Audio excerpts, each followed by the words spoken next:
Planted Tank Box! What is going on, everybody, and welcome back to another monthly unboxing of the Planted Tank Box from the guys over at My Aquarium Box. So let's go ahead and open up this bad boy and see what we got.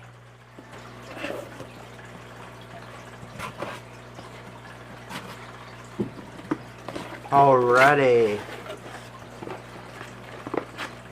So we got our cards like normal. Set these aside for now. Save our little scorecard in case we don't know what something is. Right out of the gate. Right out of the gate. Wow. We got a nice algae scraper. These guys must know I have a lot of algae. Because if you look a couple months back, you'll see that I got these awesome algae cleaning gloves. And I actually did a video on that. So after this unboxing, make sure you go and check that out. But we're definitely going to have to compare these two. So let's take a look and see how this algae scraper is going to do. So we only have a little bit of green spot algae on the glass. But as you can see, the blade easily removes it and puts it into the water column. So we can go in with the siphon tube and easily clean it the rest of the way out with a water change. For our second item, we got some Earthworm Flakes. Yummy! Doesn't sound very tasty, but I'm sure the fish will tear it up. Let's have a look. Now this may not be too good of an example, because if you're a guppy owner, you know that they'll pretty much devour anything that you put in the tank, but they did seem to enjoy it.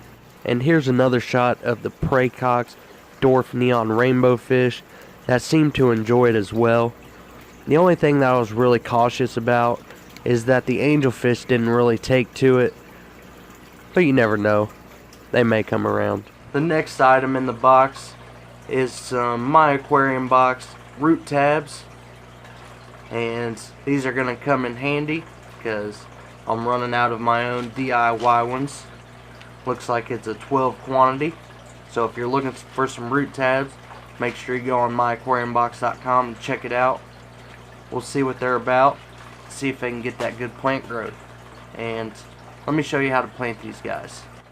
The way that I like to plant these root tabs is take my long straight pair of tweezers and get the root tab in there nice and straight. Then dip it down into the tank and get it to the bottom of the substrate as quickly as possible. Now you can use your hands, but I find the tweezers work easier, and you don't want to let this go because it will float to the surface and the gelatin capsule will start to dissolve as soon as it touches the water. Next we have some Veggie Weights. So you stick these in a cucumber or a zucchini, and then just let it sink down to the bottom, and your plecos, corridoras, anything else will jump on that cucumber and absolutely destroy it. And the funny thing about these is that they actually have a different type of these called the screwcumber on their website, and I've actually bought them before, so we're gonna have to do a little testing and see which one they like better. But let's go ahead and throw a cucumber on this and see how it does. Here I have some cucumbers that I had stored away in the freezer. I'm able to store these away in a freezer bag, and then whenever I'm in need of one, all I have to do is pull it out and run it under some warm water to get it unthawed. After it's unthawed, we then take our veggie weight and insert it into the cucumber.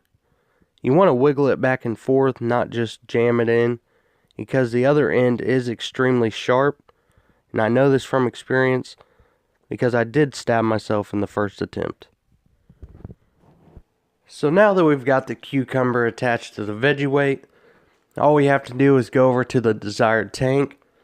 And you want to reach down as far as possible because this thing does sink super quick, and you don't want to hurt any fish or any plants. So next we have the Marina Air Pump. It's quiet running, yet powerful airflow.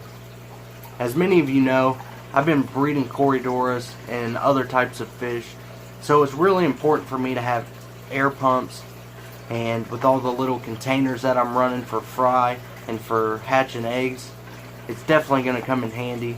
I'm always scrounging around and mixing up my air pumps, so it's always good to have one on hand. So let's go ahead and check this thing out and see how quiet it is and see how hard it runs. Here you can hear how loud this Marina 50 air pump actually is when it's running by itself. And then for the airflow test, I hooked it up to a little betta box that I've been growing my baby panda corridors out in. And it's just attached to a little air stone. But as you can see, it puts off quite a bit of surface agitation.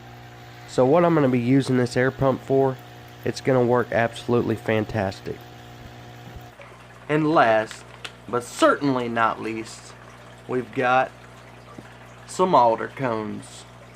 If you guys checked out my December planted tank box, you know that I got some Casarina cones, and they basically do the same thing, but let me show you a little comparison between the two.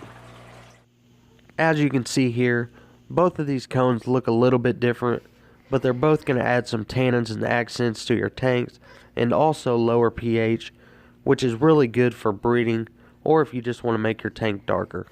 So let me know down in the comments below what your guys' favorite item was from this month's My Aquarium Box.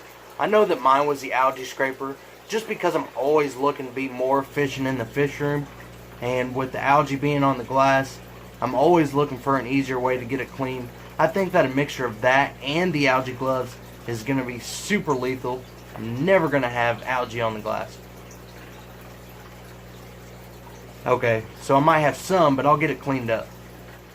So if this is your guys' first time on the channel, don't forget to consider hitting that subscribe button and dinging that notification bell, just so you won't miss any more uploads going forward. Thank you all for tuning in for this month's My Aquarium Box unboxing, and I will see you in that next video. See ya! See ya!